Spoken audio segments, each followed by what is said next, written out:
She was standing at the edge of a cliff in Death Valley. 70 feet below her, the man she came with was calling her name. He was still alive. For now. There was no rope. No harness. No way down except the same rock face that had just broken his grip and sent him falling. She had two choices. Wait, on a cliff edge, in the desert, with no phone signal and no one coming. Or jump. Emily Henle chose to jump. What happened in the next 5 days is one of the most documented survival stories to come out of Death Valley National Park. It involves improvised engineering, a Mylar blanket held together with band-aids, a solar charger that became the difference between sanity and collapse, and a decision so small and so ordinary that doctors later told her it probably saved her foot. She kept her shoe on. This is what those 5 days actually looked like. Death Valley does not ease you in.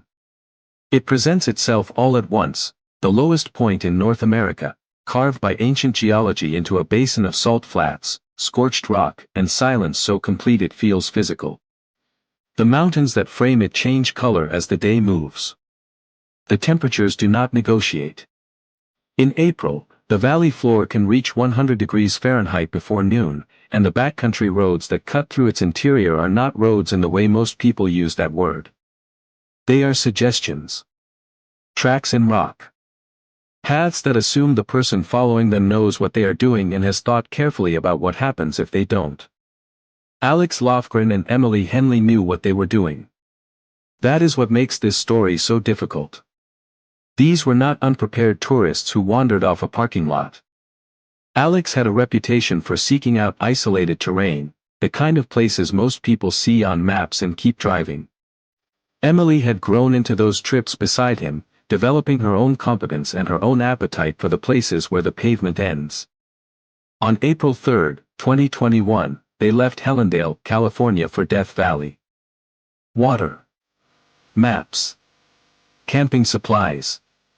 Provisions for more than a day. A Subaru Forester that could handle rough terrain. They were ready. A park ranger pointed them toward Gold Valley Road, a backcountry track deep in the park, rough and unpaved, the kind of route that rewards the prepared and punishes the unlucky. At 5:30 p.m., they were unlucky. 2 sharp pops. The sound of something tearing.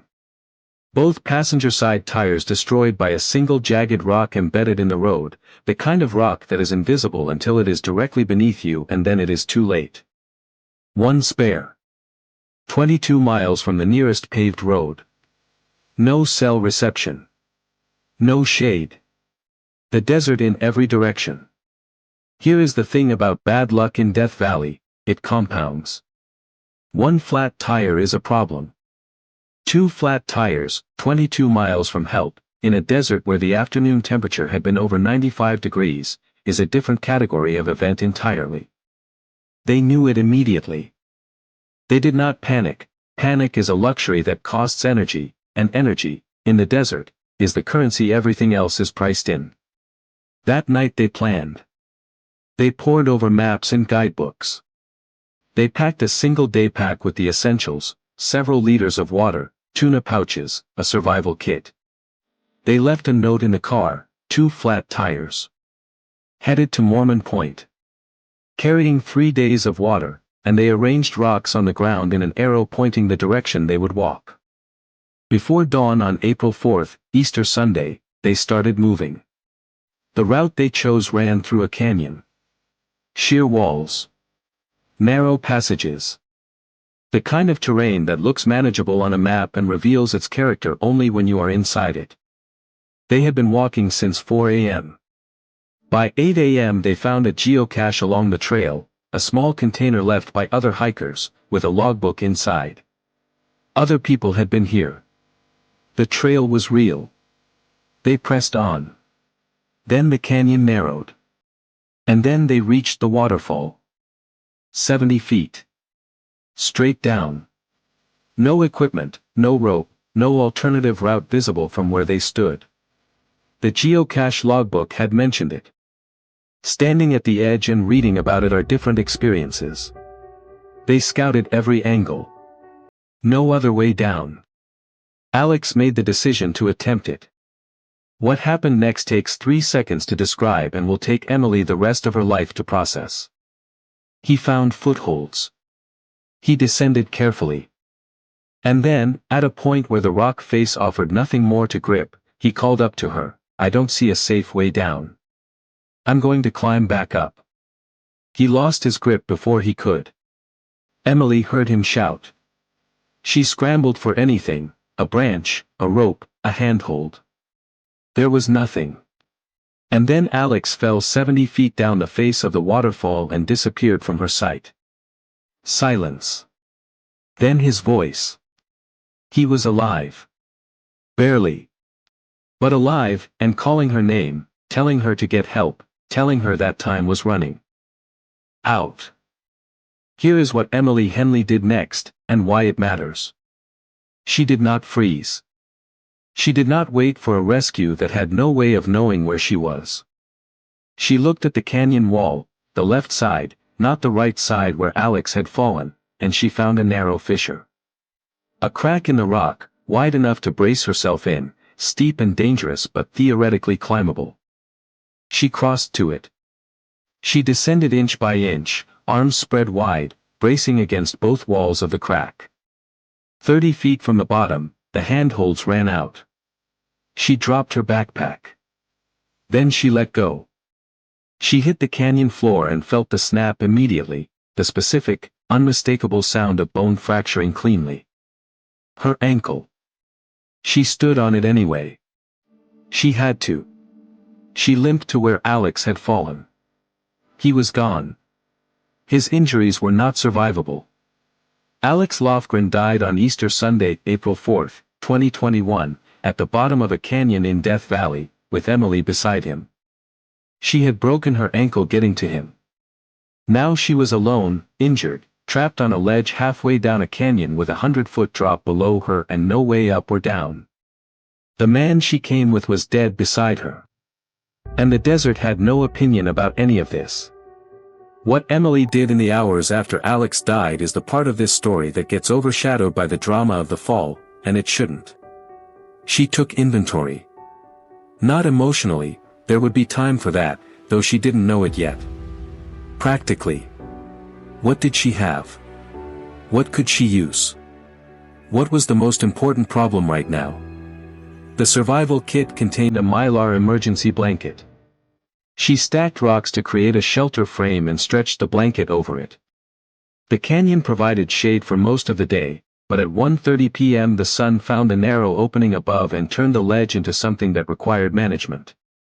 She found a small nook in the rock, barely large enough, and used it as a refuge during the hottest 4 hours of the day. The waterfall that had destroyed their route was now her water supply. Not a dramatic cascade, a trickle. But enough to refill her bottles. Enough to keep her alive. She built a small dam with rocks to pool the water. She soaked her towel and clothes to regulate her body temperature.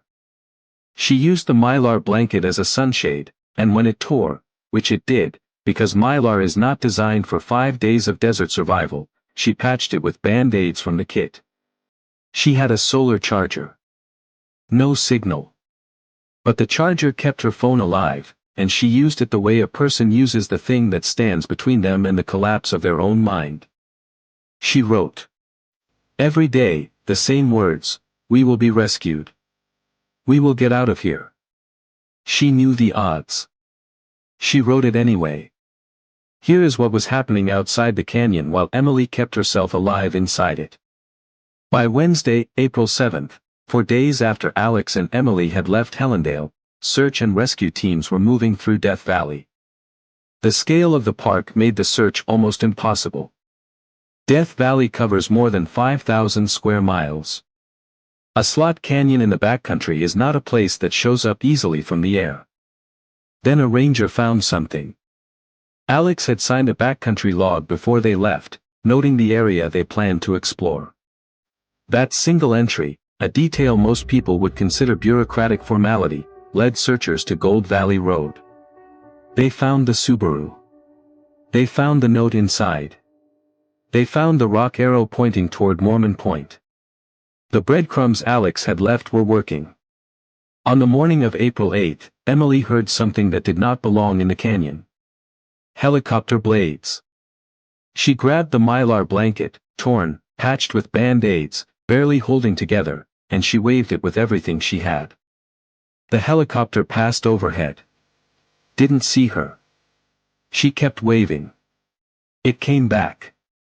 The reflective surface caught the light. The helicopter slowed.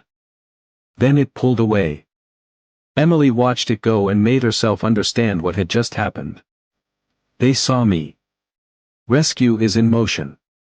She went back to the nook. She soaked the towel. She waited. That evening, a drone appeared above the canyon, beaming a spotlight down. Confirmation. They knew where she was. One more night. The following morning, a Navy search and rescue team arrived by helicopter. And then the canyon almost stopped them. The slot canyon walls were too narrow, the winds from the rotor blades too unpredictable. The hoist team attempted descent and was pushed off course. Again. Again. For 20 minutes, Emily watched rescuers fight the same rock walls that had trapped her, from the other direction, from above. Then they reached her. They strapped her into a stretcher. They began the hoist. Emily closed her eyes as the ground fell away beneath her. Then, because humans are made the way they are, she opened them. Below her, Death Valley. 5,000 square miles of desert, stone, and silence, spreading in every direction to the horizon. The canyon she had survived for 5 days was invisible from up here, a crack in the earth, indistinguishable from 10,000 other cracks. They had found her anyway. At the hospital, doctors examined her ankle and told her something she hadn't expected. Keeping her shoe on, a decision made instinctively, in the first seconds after the fall, without any medical reasoning, had prevented the swelling that would have made the injury far more dangerous. It was the kind of detail that survival stories are built on, not the dramatic moment, but the small, unconsidered decision that turns out to matter more than anything else. She spent 6 days recovering. She went home to Cincinnati. Alex Lofgren was a veteran who had spent years advocating for legislation that would give veterans and Gold Star families free lifetime access to national parks. He believed that the land had something to offer people who had given something of themselves, that the places he loved had a kind of healing that didn't come from anywhere else. In December 2021, the Alexander Lofgren Veterans and Parks Act was signed into law. It passed because of the people who remembered what he believed and made sure it wasn't forgotten. Emily Henle survived Death Valley with a broken ankle, a torn Mylar blanket held together with band-aids, and 5 days of writing the same sentence into her phone: "We will be rescued. We will get out of here." She was right. She carried him out with her.